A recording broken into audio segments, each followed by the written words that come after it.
Anos d'Argana. Qui sont-ils?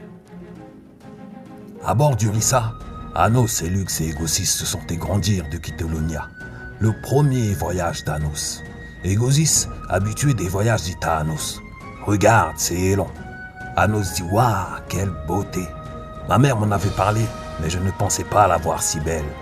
Est-elle habitable, demanda-t-il. Et Lux dit non d'un air savant et ajouta: cet aspect bleu est dû à la quantité d'azote liquide en surface. Son noyau est chaud, mais sa surface est tellement froide qu'on ne peut même pas passer son atmosphère. Il faudra un miracle pour la rendre habitable. Anos la fixa et hocha la tête. Quelques heures plus tard, Elux dit à Égosis: tu nous fais passer par Bara? On va perdre un jour. Égosis regarda la carte et dit: tu as raison, Elux. Tu me proposes quoi? La route des Phosons. Égosis cria: super, on va voir la comète des Phosons. Anos ne comprit pas et demanda: qui sont les Phosons? Elux répondit: je ne sais pas. Ce sont les premiers à avoir fait du commerce avec Dona et Lonia. Et c'est parti, cria Égosis en lançant le poing en l'air, et Anos et Elux rirent en le regardant. Anos avait 16 ans, et Elux 21 ans, très mature, costaud et grand en taille. Il apportait la connaissance dans le groupe. Égosis, 16 ans, était un garçon avec de l'embonpoint et de petite taille. Il aimait faire des blagues et riait beaucoup. Égosis alla vers le poste de pilotage et mit le cap sur le nouveau parcours. Les voyages interplanétaires prenaient beaucoup de temps à cette époque.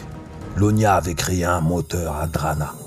Le Drana était un liquide né de la fusion des cristaux de Teso, de l'iridium et de l'adamantis. Fabriqué dans les usines de Lonia, ce liquide rendait les moteurs plus résistants et plus puissants. Zaline était très éloignée, 2 mois avec un moteur à fusion nucléaire, 3 jours avec un moteur à Drana. Durant le voyage, ils virent la comète des Phosons. Pendant 2 jours, une beauté céleste. Elle laissait dans son sillage une traînée comme une poudre blanche étoilée qui brillait aux éclats et illuminait le cosmos. Anos avait les yeux grands ouverts et dit: avec cette nébuleuse violette, c'est incroyable. Elux dit: quelle nébuleuse? Anos répondit: celle-là. Elux dit: mais comment? Elle ne figure pas sur la carte. Égosis répondit: elle a l'air de se rapprocher de nous. Les 3 garçons dans le cockpit avaient une vue panoramique et restaient figés dans l'action. Qu'est-ce que... dit Elux. Et devant eux, l'espace se déchira. Un vaisseau spatial sortit de la déchirure. Il était énorme et faisait face au Rissa. Elux se précipita vers les commandes et cria: Égosis, augmente la poussée, dépêche-toi. Anos était tétanisé. Elux fit une manœuvre en direction de la droite. Anos perdit l'équilibre. Égosis cria: assieds-toi, Anos. La navette se mit à accélérer et d'un coup, les moteurs tombèrent en panne ainsi que les lumières. Toute activité sur le Rissa avait cessé. Les 3 garçons se regardèrent pris de peur. Égosis dit à Elux: qu'est-ce qu'on fait? Elux répondit: je ne sais pas. Il sortit un codex, une sorte de mini-écran, et tenta de capter une fréquence. Il dit: c'est quoi ce vaisseau? Il n'a aucune signature. Et soudain, ils virent l'espace à l'avant du cockpit se refermer dans une lenteur de clignement de paupières. Et un bruit énorme et extrêmement aigu se fit entendre.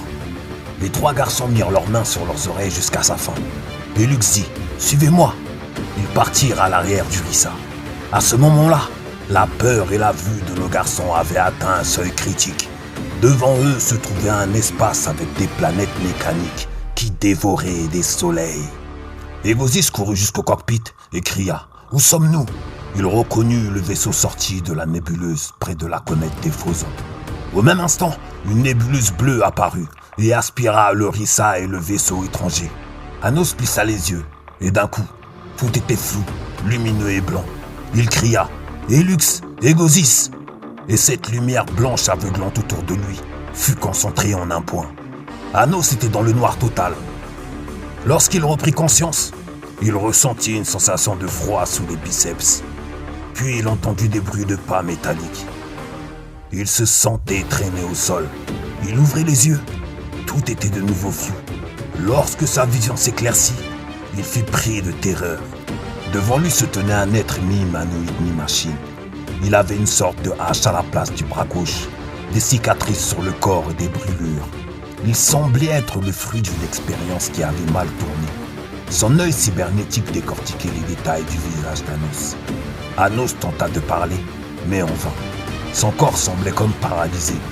L'être approcha sa tête près de celle d'Anos et s'exprima avec fermeté, dans une langue inconnue, et fit un geste au soldat, qui emmena Anos en direction du hangar, menant à la sortie. Quand l'être fit un grognement en direction des soldats, et les soldats s'empressèrent de mettre un masque sur le visage d'Anos. Anos prit une bouffée d'air et se sentait revivre. Ses fonctions motrices allaient mieux, et il dit « Attendez, qui êtes-vous ? Qu'est-ce que vous nous voulez ?» Et il fut jeté hors du vaisseau et tomba au sol. Et il se mit à pleuvoir. Lorsqu'il releva la tête, devant lui se tenait une plaine avec peu de végétation et des reptiles volants. Un monde peu accueillant. Et le vaisseau et les soldats décollèrent. Il se retourna et vit une fille de petite taille qui ressemblait à une guerrière. Anos lui demanda « Où sommes-nous ? Je cherche mes compagnons. Comprends-tu ma langue ?» La fille lui dit « Oui ». Anos comprit, mais ce « oui » résonnait dans sa tête comme une langue très ancienne. Et la fille regarda Anos avec un sourire et elle lui dit « Avance ou je te tue maintenant ». Anos la regarda de haut. La différence de taille donnait confiance à Anos. La fille retira sa capuche. Elle était belle, mais très en colère, et dit « N'as-tu pas entendu mes mots ?» Et elle mit une gifle à Anos qui tomba les 2 genoux au sol. Il perdit conscience durant 3 secondes et se ressaisit. La fille fut étonnée. Elle lui dit « D'habitude, les autres personnes tombent KO 6 heures. Comment tu fais ?» Anos répondit « C'est de l'odarisien, la langue que tu parles. C'est de l'odarisien.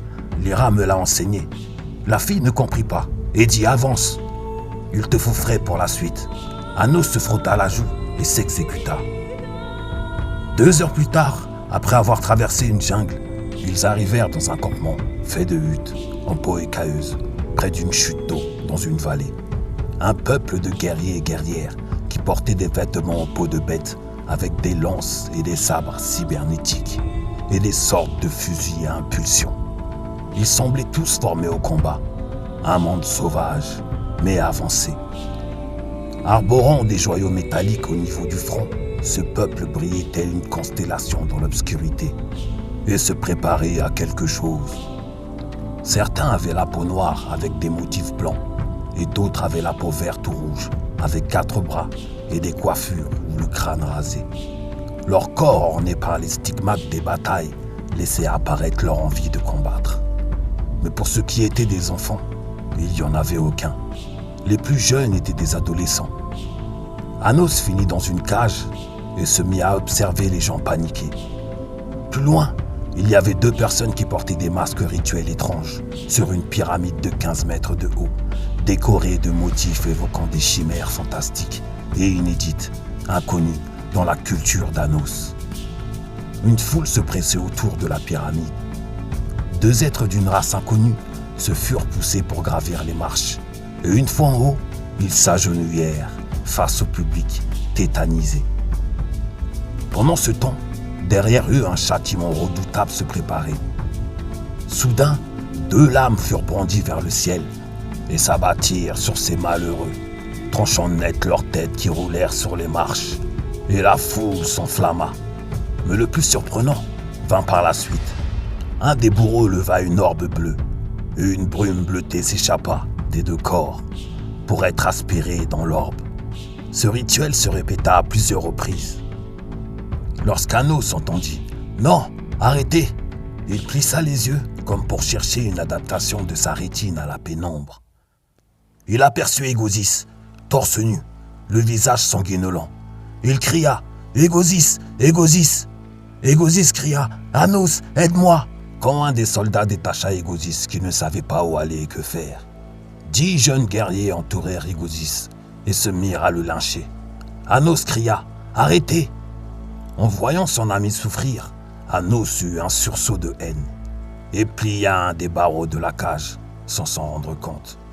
Pendant 3 secondes, il vit une aura bleue autour de toutes les personnes présentes, sauf Égosis. Et un des jeunes guerriers remarqua Anos et s'avança près de lui. Et il lui dit « Demain, ce sera ton tour, Atoun.